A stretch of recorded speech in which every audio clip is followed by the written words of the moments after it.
welcome back. Today we're getting into episode 9 of Real Housewives of Potomac. So Mia and Gordon go to this cooking class with Robin and Juan, and as we had already seen in a preview, Mia is pretty much questioning Juan about this Canadian girl that he paid for this hotel for. Mia starts questioning him about the situation.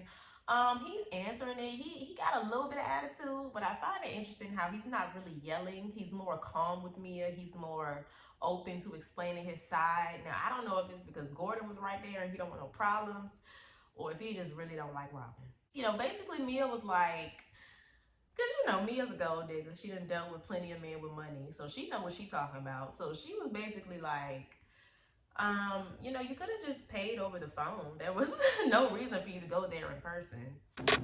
What is it to tell? I heard like I'm everybody sure you else's already version. heard about it, read about it, and whatever. So did you really put your credit card down? Because you can do that over the phone. And what I also found interesting is that he admits to Mia that this was a mistake. Okay, so next time. I don't need it next time. just I'm a grown man. I made a mistake. for the record. I own it. But when he talks to Robin about it, he's like, I don't care. And he don't feel like he did nothing wrong. And he's not going to change his lifestyle because of the way people see it. And he's not going to stop meeting up with these girls. So I found it interesting that he actually admitted to Mia that it was a mistake. Wendy talks to her mom about the Ineka situation, which they're trying to make it seem like she's just talking to her mom about this for the first time, which I definitely don't believe.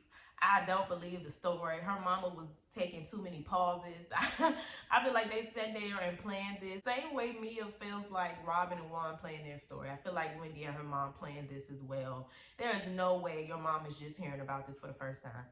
But she does admit that she called Levy, and she said that she doesn't know who Ineka is. Wanted to make sure they realize it's very hard to find a friend. Very easy to make an enemy. I called them.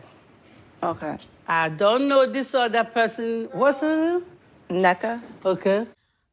Giselle takes Grace to a self-defense class before she goes off to college. Now, Grace looked like she don't mess around. I think she'll be okay. But Giselle, on the other hand... You're throwing You're throwing me. Jesus Christ. Okay. Okay. So drop your base, get your hips down, get your hips under mine. underneath him. Yes. She couldn't even flip the guy. They started talking about Jason, and then she FaceTimes him. Grace clearly does not approve. The braids. Oh, God. Hi, Jace. But I don't think her daughters ever approve of any man that she's dating. I just would love to know what they think about her dating choices, because I know they be in their heads like, Mama, what are you doing? They don't even like her dating their father. So I think they just feel like her choice in men is just trash. Candace is on the way to meet with Ineka for whatever reason. But on the way there, we find out that she has lumps in her breast, and for right now, they're just lymph nodes, but she's worried that it could turn into breast cancer, especially being that her family has a history of that. Now, that was a little scary when I heard that. But I think as long as she stays on top of it, and if she catches it at an early stage, I think she'll be okay. But that is definitely scary. She gets to this meeting with Ineka, and she's talking about Wendy, of course. But Wendy specifically asked her not to do that. But she wants them to make up because she feels like she can't really pursue a friendship with Ineka because of the severity of the situation, which I respect. And I also like how she was actually defending her this time. For once, I actually felt like she was on Wendy's side. You call her a bitch. I did. So do you think me calling her a bitch justifies her saying, alleging that I'm a LA crackhead? The crackhead came after a lot of things were said. If every time somebody says something crazy to you, your inclination is to call them a bitch.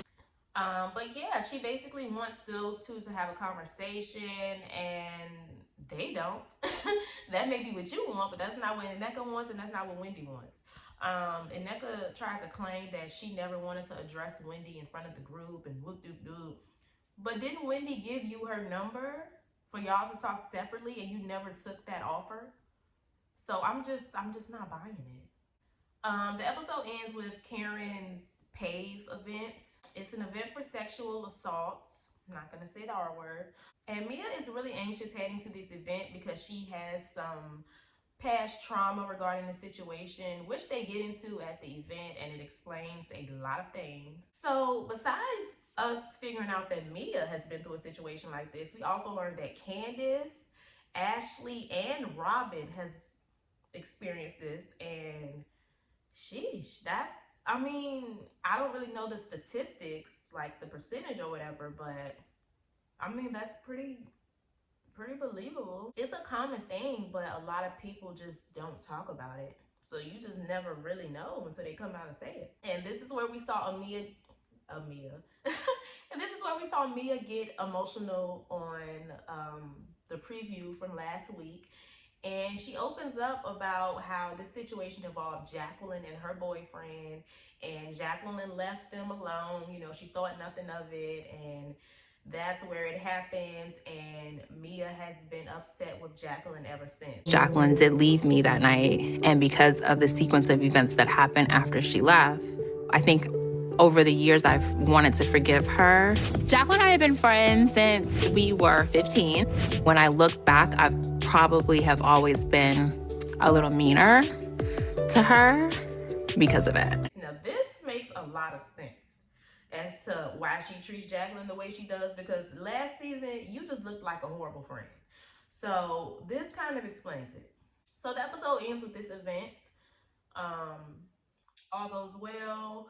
Next week we see a little bit of Charisse. Candace and Robin finally have their one-on-one, and Candace is basically saying, you know, there's no way you didn't know what Gizelle was planning to do regarding my husband last year. I think that you knew what Gizelle was planning to do. No. Birds of a feather flock together. If that's what you really feel in your heart, I don't even know why we're sitting here. And Candace is right, but the reason she knows this is because she actually sat in and watched them plot on Monique a couple of years ago when Monique was her friend. So is this her karma? You know, essentially Robin is playing the same role you did in the situation. And yeah, that was the episode. So this episode wasn't too boring. Wasn't that boring? Like, it was still boring, but it was better than Married to Medicine. Married to Medicine was just trash this week. This is sad that these reviews are this short. Like, y'all should see the notes. My notes for these reviews are getting shorter and shorter, and it's getting sad. But y'all let me know what y'all thought about that in the comments down below. Stay happy, healthy, and all of that good stuff, and I will see y'all in my next video.